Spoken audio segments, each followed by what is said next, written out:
Hermanos, en Salmo capítulo 41. Como ya mencioné, esta sección para mí es precioso porque implica darle fin al primer libro de los Salmos. Es especial. No es un mensaje extremadamente profundo, pero sí es para mí hermoso. Si ustedes recuerdan, hermanos, vamos a refrescarnos la memoria un poco de cómo están divididos los salmos. Recuerden, los salmos no están nada más aventados ahí una mezcla de poesía y de cantos. Mucha gente no entiende cómo está puesto los salmos. Recuerden que el libro de los salmos en realidad sí tiene orden, ¿va? Tiene un orden, no nada más está ahí aventado a lo bruto, ¿sí? El orden es que el libro de los salmos está dividido en 5 libros. Es un libro con 5 libros que lo componen, ¿okay? Entonces se llaman tal cual libro 1, libro 2, libro 3, libro 4 y libro 5. Pero si nosotros vemos qué es de lo que estos hablan, tiene que ver con libro 1, Génesis, libro 2, Éxodo, libro 3, Número, libro 4, Levítico y libro 5 es Deuteronomio. Entonces los salmos están divididos de la misma forma en que estaría dividida el Pentateuco o los primeros 5 libros de la Biblia. Ahora, para recordar nuevamente, porque esto lo vimos el año pasado cuando estudiamos todo esto, entonces para darnos una refrescada, el libro 1 abarca del capítulo 1 al capítulo 41, ¿va? Entonces, el libro 2 es del capítulo 42 al 72, ¿okay? Entonces, del capítulo 42 al 72, la segunda sección del libro de los Salmos. El tercer libro de Salmos es del capítulo 73 al capítulo 89. Y el último libro es el cuarto es del 90 al 106, del 90 al 106, y el último, ahora sí, el quinto libro, es del 107 al 150, ¿okay? Del 107 a 150. Entonces, estas son las divisiones de los 5 libros de Salmos. Entonces, hoy vamos a terminar con el primero. Una cosa interesante de este capítulo 41 es que termina el libro de la misma forma en que comienza el libro. Otra vez, el capítulo 41 termina el libro de la misma forma en que inicia el libro. Ok, recuerden, el libro 1 abarca del capítulo 1 al 41. Si nosotros observamos y leemos la primera palabra del versículo 41, dice, bienaventurado el que piensa, bienaventurado. ¿Ok?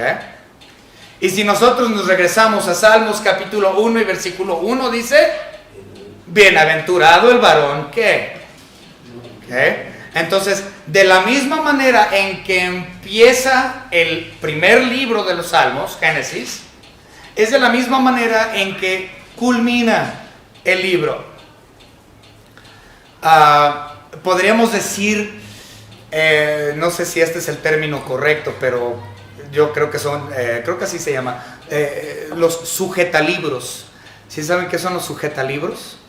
Pues ok, entonces sí es la palabra correcta. Okay, entonces, la palabra bienaventurado como tal es eso, es un sujetalibros entre el capítulo 1 y el capítulo 41.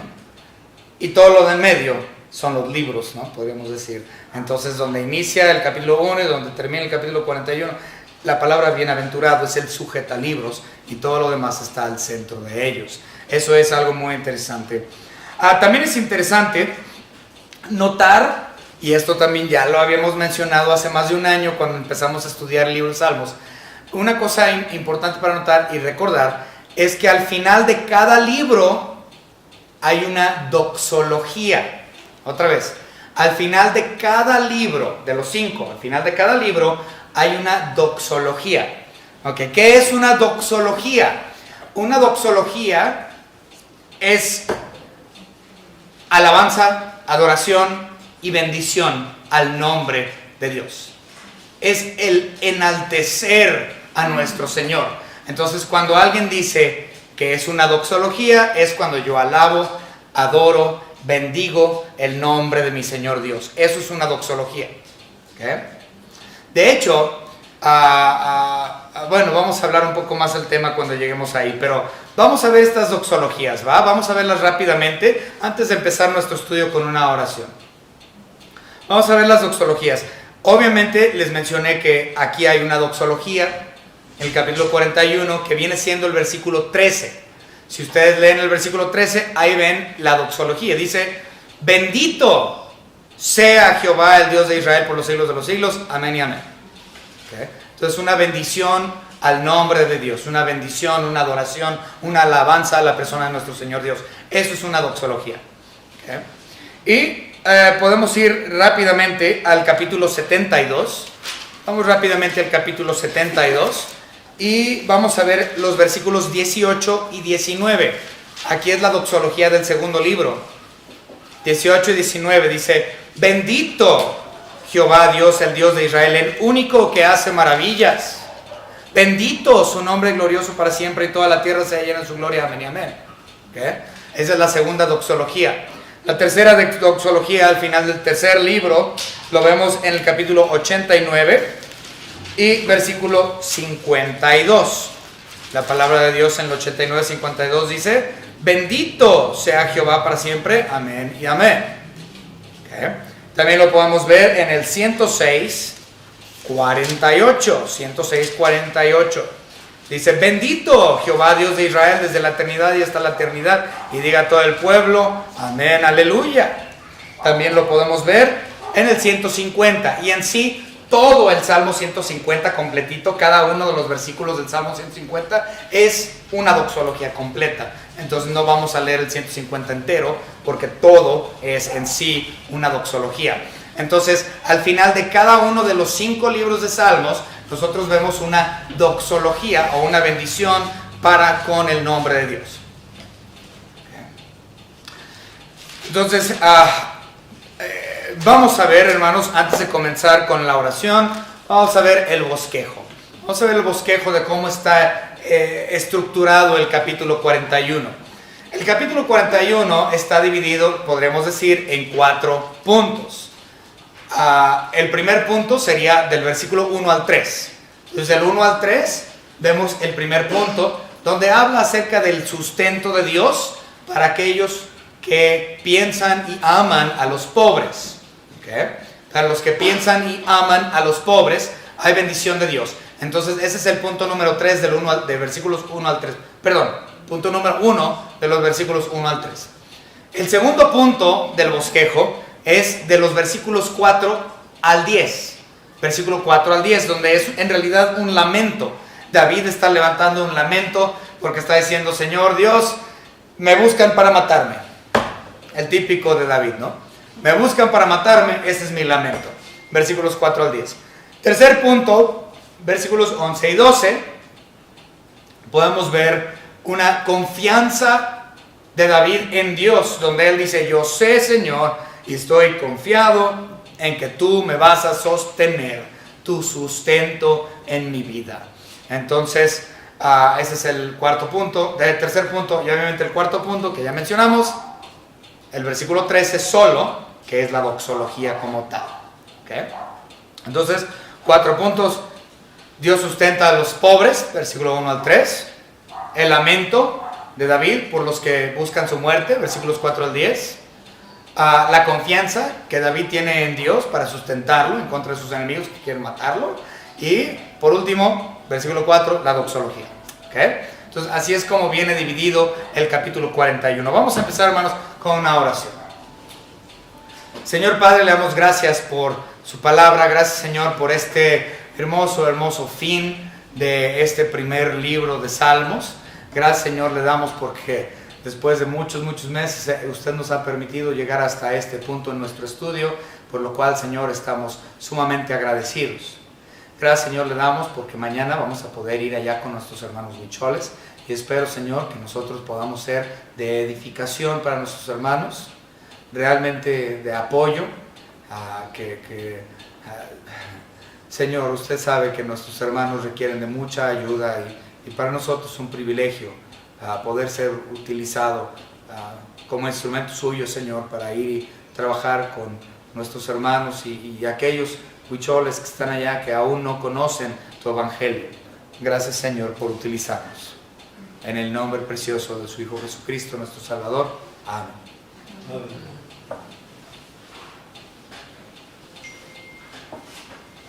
Muy bien, versículos 1 al 3. Vamos a darle lectura. Dice: bienaventurado el que piensa en el pobre. En el día malo lo librará Jehová. Jehová lo guardará y le dará vida.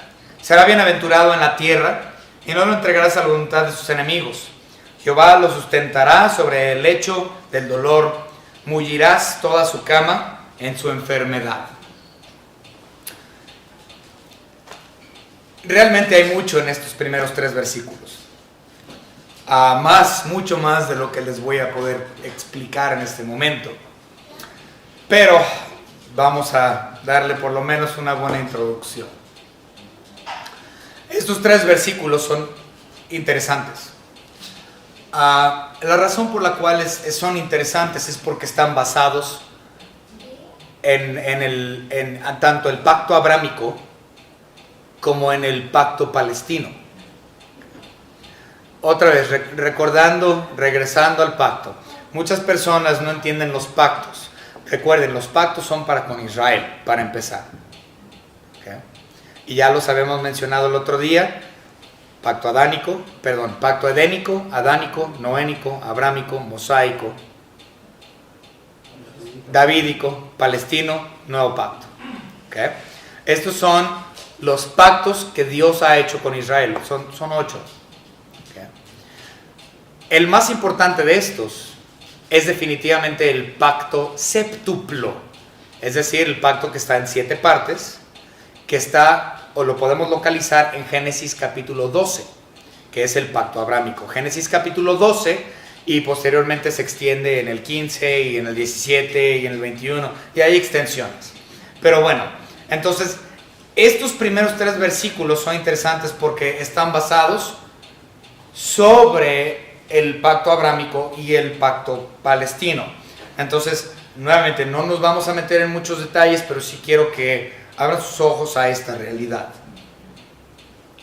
Primero, hermanos, antes de entrar a esto, tenemos que comprender que David aquí en este punto está enfermo. ¿Sí? David está enfermo, el rey está enfermo en este momento. Lo podemos ver clarísimo en 3 versículos. Vamos a ver el versículo 3. Versículo 3. Jehová lo sustentará sobre el lecho del dolor. Mullirás toda su cama en su enfermedad. Entonces, está enfermo David. Ahora, observemos el versículo 8. Cosa pestilencial, sí, se ha apoderado de él. Y el que cayó en cama no volverá a levantarse. Está enfermo, está en cama. Y lo podemos ver en el versículo 10 también. Mas tú, Jehová, ten misericordia de mí y hazme levantar y les haré el pago. Entonces, él está enfermo.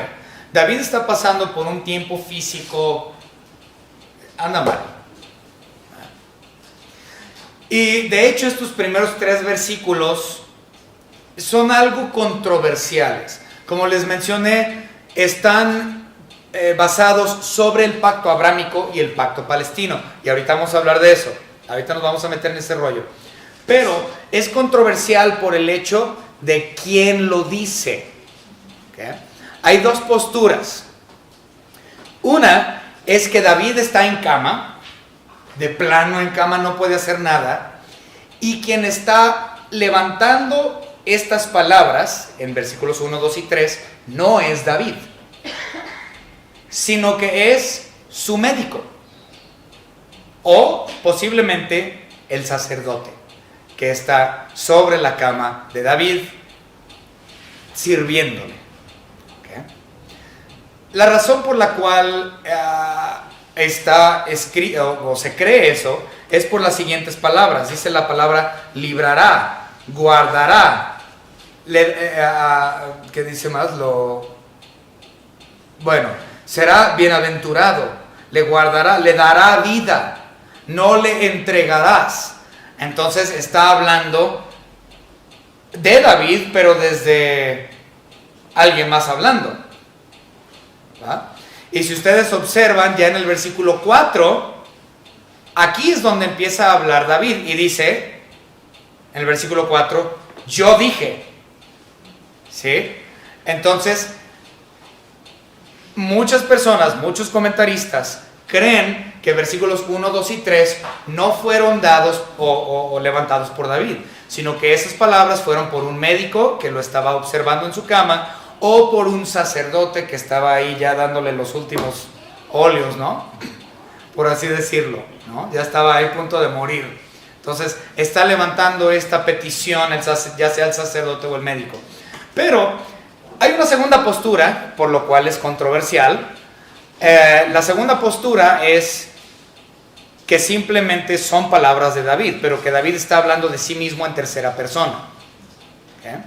Y la razón por la cual David está hablando de sí mismo en tercera persona es mostrando su humildad y sujeción a Dios.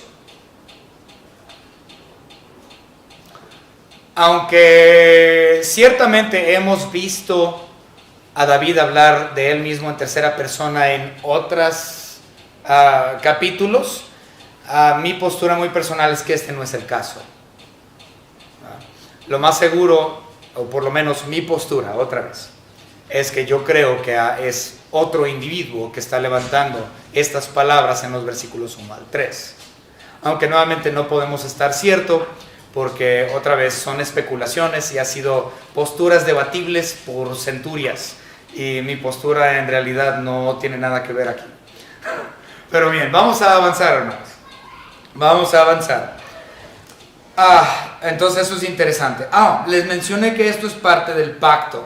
Si ustedes observan el versículo 2 de nuestra lectura, dice, Jehová lo guardará y le dará vida, será bienaventurado en la tierra.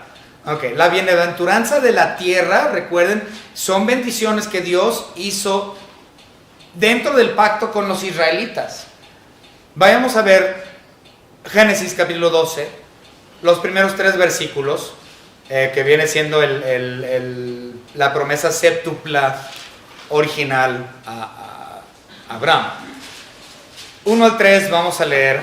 Pero Jehová había dicho a Abraham, vete de tu tierra, de tu parentela y de la casa de tu padre a la tierra que te mostraré. Entonces, a esta misma tierra y la bienaventuranza de la tierra es a la cual se está refiriendo aquí Salmos 41, 2. Y haré de ti una nación grande, te bendeciré, ahí está, y engrandeceré tu nombre y serás bendición, bendeciré a los que te bendijeren, los que te maldijeren maldeciré, serán benditas en ti todas las familias de la tierra, obviamente en la persona de Cristo Jesús. Pero bueno, el asunto aquí es que estas palabras, como podemos ver, tienen parte con el pacto de Abraham, con la promesa séptupla, el pacto séptuplo.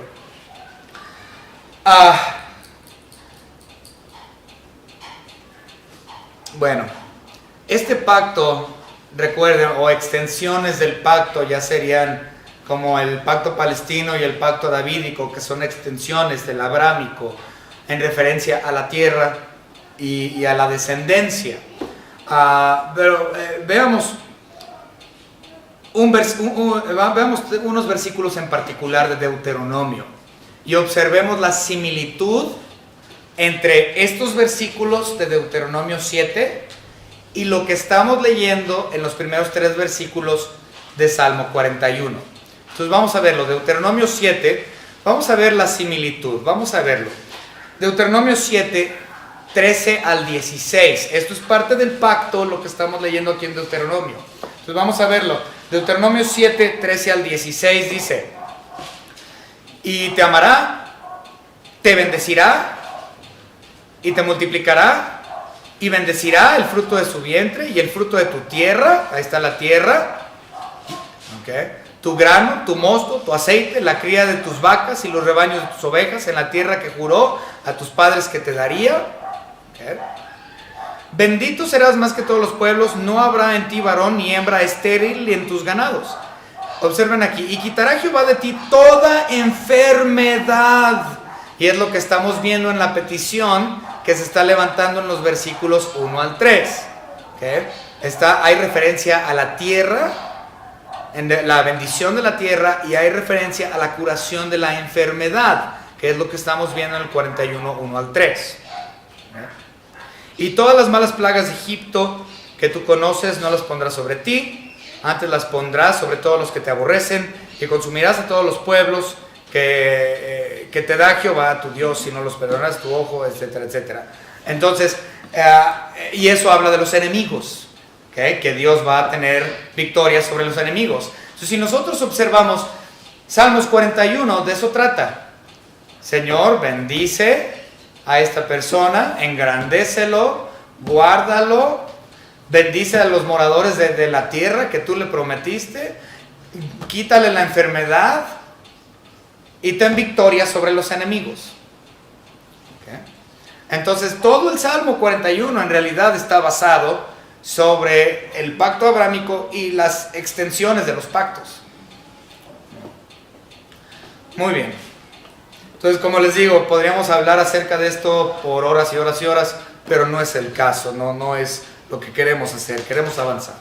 Entonces, hermanos, y fíjense lo que dice la primera parte, dice, bienaventurado el que piensa en el pobre. Cuando hay referencia a el pobre, no necesariamente, ahora en la Biblia, cuando habla del pobre, no es necesariamente una persona sin dinero. Puede ser pobre espiritualmente, puede ser pobre en cuestión a inteligencia, puede ser pobre en cuestión a su salud física, puede ser pobre en muchos aspectos. Y cuando se refiere a pobreza, de hecho eso viene tanto en Éxodo como en Deuteronomio, refiriéndose específicamente al pueblo de Israel, es decir, los pobres del pueblo de Israel, y porque ellos obviamente eran bendecidos, bendiciéndose a ellos mismos.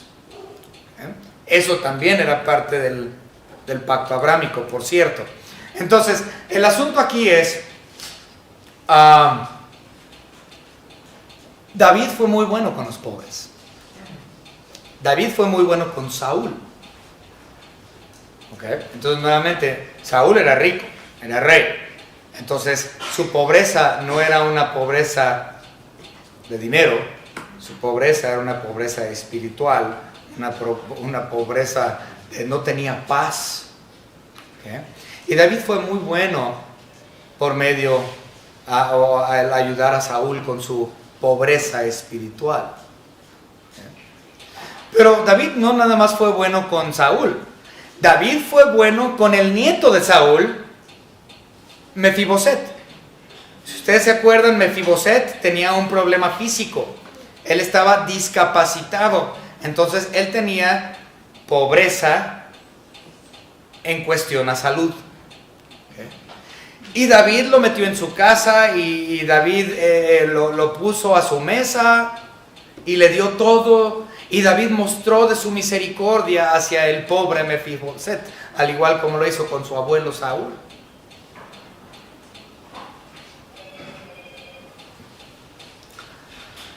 Vamos a ver un par de versículos, Mateo,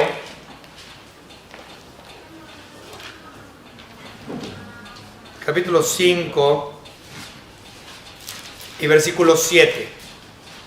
La palabra de nuestro Señor dice lo siguiente: bienaventurados los misericordiosos, porque ellos alcanzarán misericordia.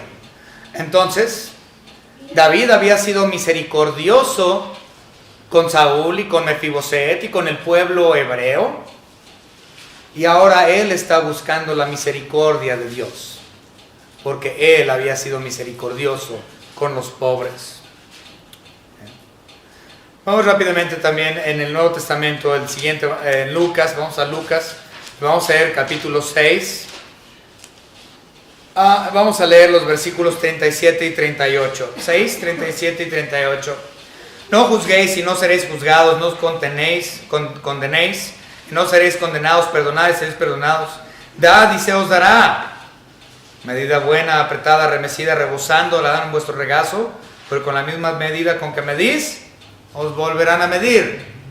Entonces, David estaba siendo misericordioso y ahora él está en necesidad de misericordia. Muy bien, versículos 4 al 10. Vamos a leerlos rápidamente. Aquí en los versículos 4 al 10 nosotros tenemos un par de escenarios distintos.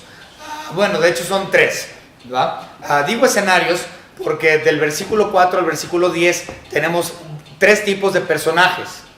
Tenemos a los enemigos de David, que se mencionan, los enemigos de David, los supuestos amigos de David,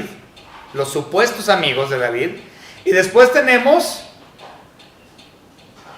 un tercer tipo de persona, que ese tercer tipo de persona es aquel a quien David amó y abrió su casa y confiaba en él y después fue traicionado por él. ¿Okay? Entonces tenemos tres escenarios: el enemigo, el supuesto amigo y el traidor. El supuesto amigo, el enemigo y el traidor. Vamos a verlos. 4 al 10, 41, 4 al 10. Yo dije, entonces seguro aquí está hablando David: Jehová, ten misericordia de mí. ¿Por qué? Porque él había sido misericordioso con otros. Sana mi alma, porque contra ti he pecado. Ok, esto es muy interesante. Dice, contra ti he pecado. Nuevamente David admite su pecado y cree que, como es cierto en muchos casos, que a causa de nuestros pecados es la causa de nuestras enfermedades. En muchos casos es cierto. Mi pecado me lleva a mi enfermedad. Digo, si no me crees, simplemente ve al alcohólico. El alcohólico se alcoholiza y al rato tiene cirrosis. El que es adúltero y fornicario, por su pecado, al rato tiene alguna enfermedad venérea. El que está en la drogadicción, al rato se queman las neuronas y ya no tiene cerebro. ¿Okay? Entonces es cierto que nuestros pecados nos llevan a nuestras enfermedades en muchos casos, pero no en todos. ¿Okay? En este caso, él está admitiendo: Señor, yo soy pecador y la enfermedad que yo estoy padeciendo es a causa de mi pecado. No se nos dice qué tipo de enfermedad tiene, aunque ya hemos hablado de sus enfermedades venéreas en el pasado que tuvo David, ¿okay? Por las muchas mujeres que él tuvo. Entonces, vamos a suponer que es eso, porque aquí no se nos dice. Entonces vamos a suponer que es eso porque ya lo hemos visto en el pasado. Entonces él dice: he pecado. Y podemos ver este mismo tipo de oración pidiendo perdón por su pecado en muchas ocasiones. Vamos rápidamente a Salmos 31. En relación con su enfermedad. O sea, la oración de su pecado en relación con su enfermedad.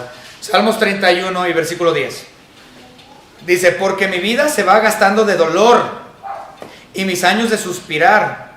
Se agotan mis fuerzas a causa de mi iniquidad y mis huesos se han consumido. Entonces está diciendo: yo tengo dolor, tengo problemas de mis huesos, tengo un montón de asuntos a causa de mi iniquidad. Entonces su pecado lo ha llevado a tener problemas físicos. También lo podemos ver en el 38:3. Salmos 38:3. Dice en el 38:3: nada hay sano en mi carne a causa de tu ira, ni hay paz en mis huesos a causa de mi pecado. Entonces claramente David está diciendo: yo soy pecador y por mi pecado yo estoy sufriendo físicamente.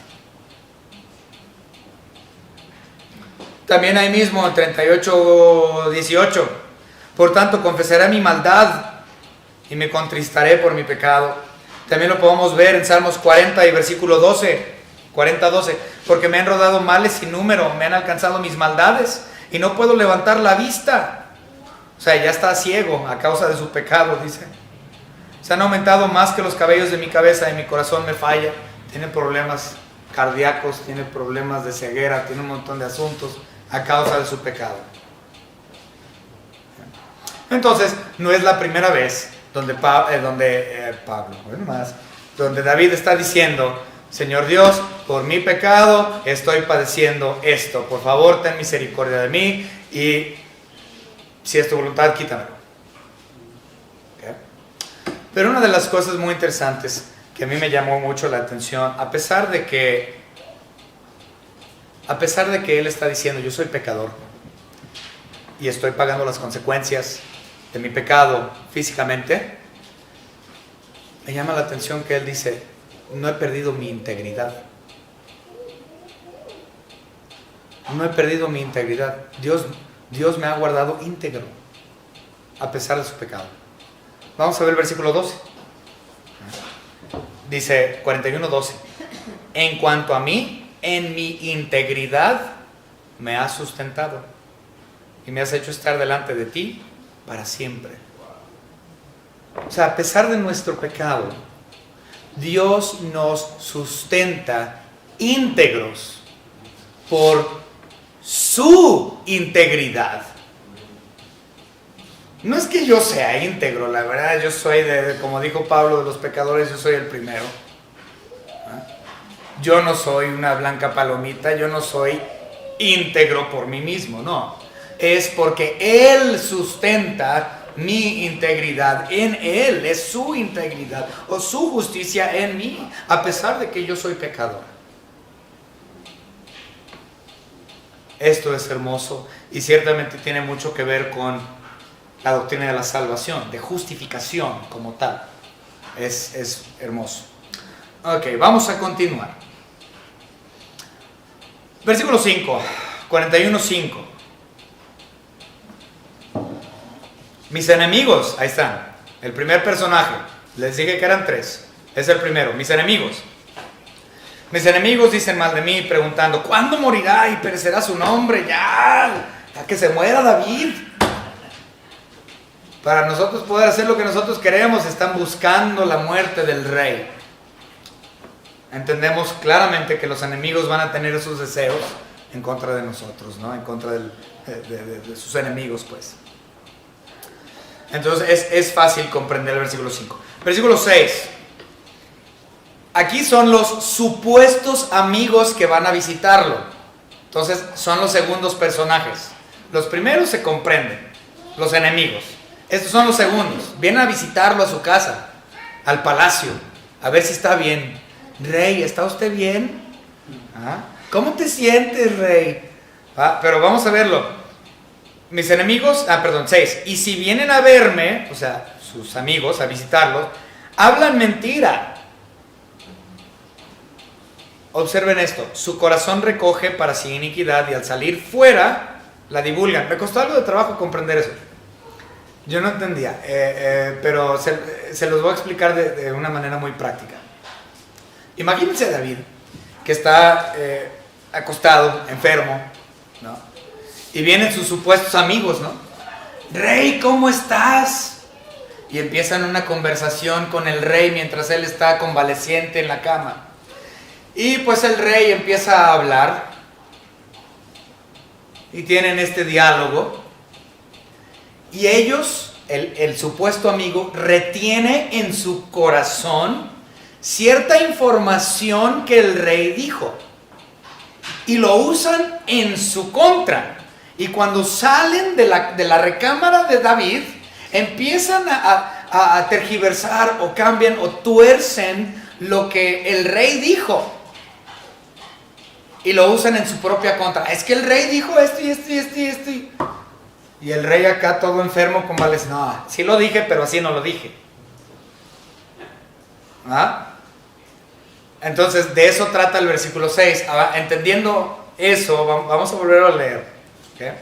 Y si vienen a verme, el supuesto amigo, tienen una conversación y en su diálogo ellos hablan mentira. Pero dentro del diálogo su corazón recoge de lo que dijo David para sí iniquidad. Entonces usan las palabras de David en su propia contra y después al salir fuera divulgan. Entonces una manera muy práctica de ver ese versículo, la verdad es que me costó algo de trabajo, lo encontré en un comentario muy antiguo, la explicación de ese versículo me llamó mucho la atención. Ok, vamos a ver versículos. Bueno, nada más los vamos a leer 7, 8 y nos vamos a enfocar en el 9. Reunidos murmuran contra mí todos los que me aborrecen. Contra mí piensan mal diciendo de mí. Cosa pestilencial se ha apoderado de él. O sea, esto es lo que están diciendo de él. Está pestilente. Él cayó en la cama y nunca se va a volver a levantar este David. Se va a morir. Versículo 9. Aún el hombre de mi paz. Este es el traidor. Este es el traidor. Entonces ya vimos al enemigo, ya vimos a los supuestos amigos que van a verlo, y ahora vamos a ver al traidor. Versículo 9. Aún el hombre de mi paz, en quien yo confiaba, el que de mi pan comía, alzó contra mí el calcañar. Recuerden que el calcañar significa el talón de tu cuerpo, de tu pie. En otras palabras, está el rey caído y el traidor llega y lo pisa. Levantó contra él el calcañar, como si fuera una cucaracha en contra de David. ¿Ah? Entonces, él está diciendo que al que yo confiaba en él, el que yo amaba, el que comía de mi pan, el que estaba en mi casa, él fue un traidor y levantó contra mí su pie para aplastarme como cucaracha. Pero ¿saben qué es interesante de ese versículo? Que es citado en el Nuevo Testamento.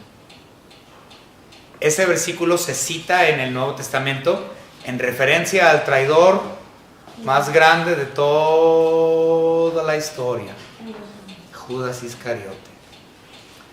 Entonces, este versículo es una mención de él. Vamos a verlo en el Nuevo Testamento. Juan, el Evangelio de Juan.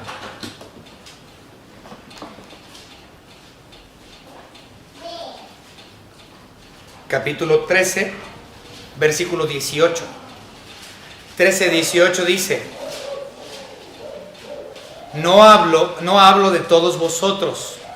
Yo sé a quienes he elegido, mas para que se cumpla la escritura,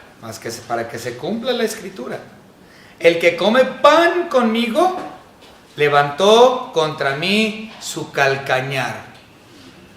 Entonces nuestro Señor Jesucristo mismo utiliza Salmos 41 en referencia a la persona de Judas Iscariote, haciendo exactamente lo mismo.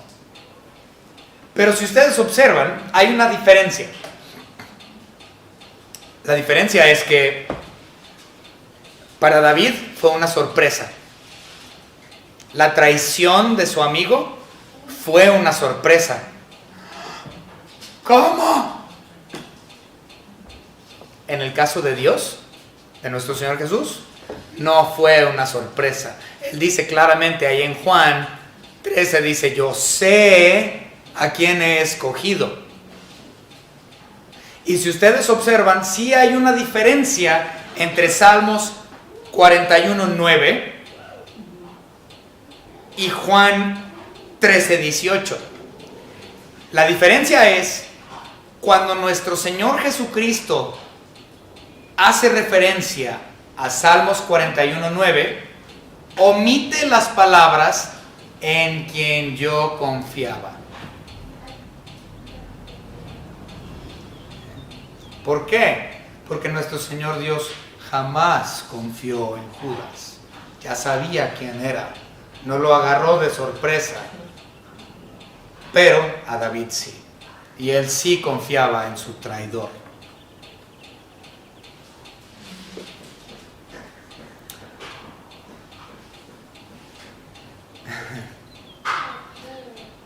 ¿Quién fue el traidor de David? Nadie sabe. Muchas personas piensan que está haciendo referencia a su propio hijo Absalón.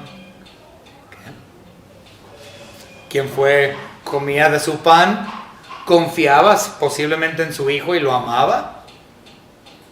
Y fue Absalón quien fue el traidor. Hay la posibilidad, aunque no lo menciona. También está la posibilidad de que fue Aitofel. Si ustedes recuerdan, él fue uno de los consejeros de David, que estuvo con David, y cuando se rebeló Absalón, Ahitofel tomó parte con Absalón. ¿Okay?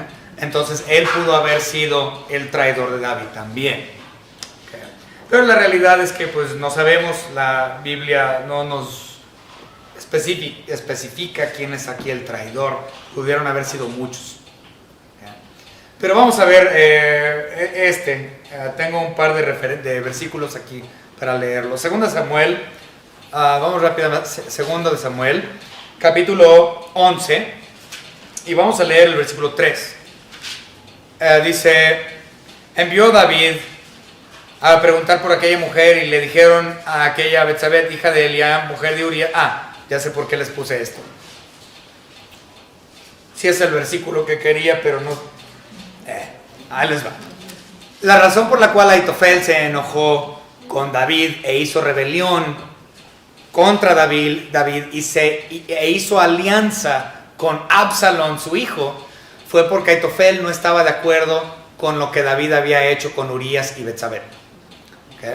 Entonces Ahitofel dijo, no, es que eso no está bien, lo que tú hiciste con Urías, lo que tú hiciste con Betsabé estaba mal, eso es incorrecto y por lo tanto prefiero tomar parte con tu hijo Absalón y hacer alianza con él. ¿Okay? Porque no le pareció el pecado de David. Y obviamente pues comprendemos eso, ¿no? Pero la cosa es esta. Ahitofel se equivocó. Una de las razones por la cual, hay muchas razones por la cual sabemos que se equivocó. Aunque no estamos de acuerdo tampoco con el pecado de David. Pero la realidad es que él se equivocó porque a David se le prometió en el pacto davídico un trono perpetuo. Si Absalón se hubiera quedado en el trono en vez de su padre, el trono no hubiera sido perpetuo, porque Absalón no tuvo hijos. ¿Sí? Entonces Absalón no tuvo descendencia. Y por lo tanto, Dios no le pudo dar la victoria a Absalón, porque no hubiese podido cumplir con la promesa del trono eterno. Okay. Muy bien. Entonces es un error que hizo Ahitofel. Pero vamos a verlo. Según Samuel, vamos a adelantarnos, capítulo 23, versículo 34. 23-34 dice, Elifelet, Ahitofel es el Elifelet, hijo de Aisbai, hijo de Maaca, Eliam, hijo de, ahí está, Ahitofel, ahí está, Gilonita, a él nos estamos refiriendo, Ahitofel, que había tomado alianza junto con Absalón, porque él no estaba de acuerdo con lo que David había hecho. ¿Okay? Muy bien, entonces, ¿es posible que Ahitofel fue el traidor al que se refiere? Sí. Absalón también, la realidad es que no sabemos. ¿Okay? Vamos a avanzar, hermanos, vamos a avanzar.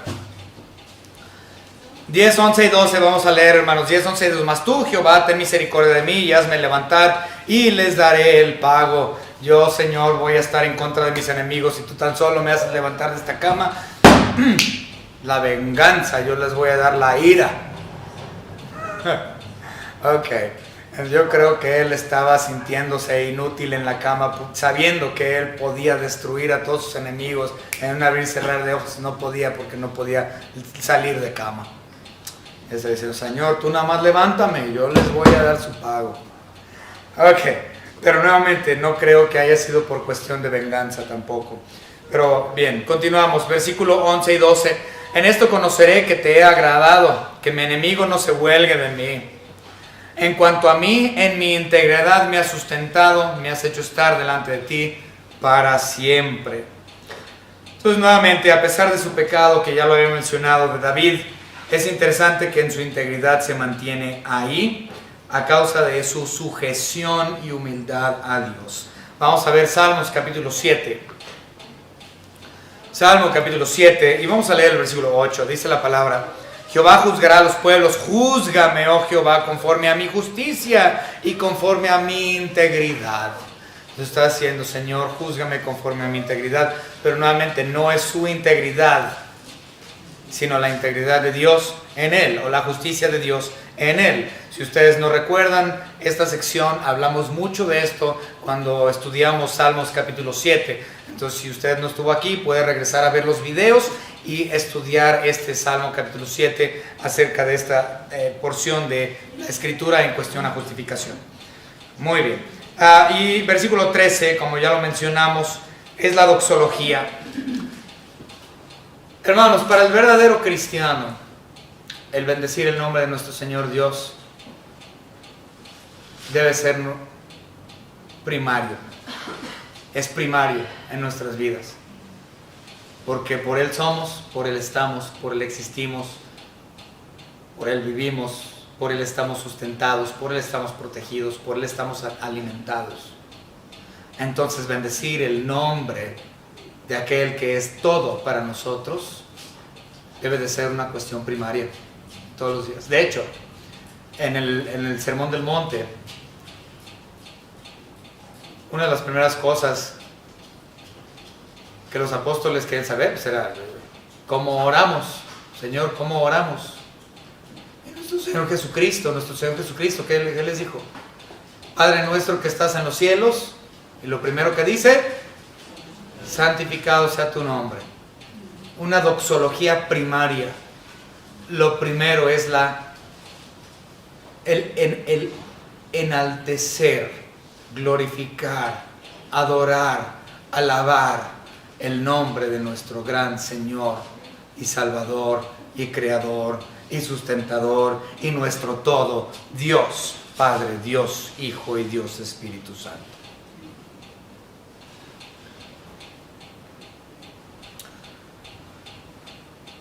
Ciertamente, si tú estás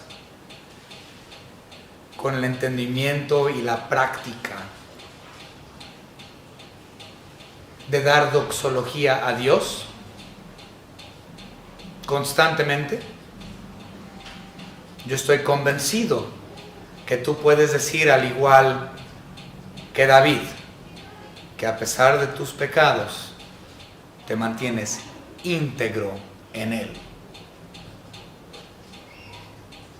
Otra vez,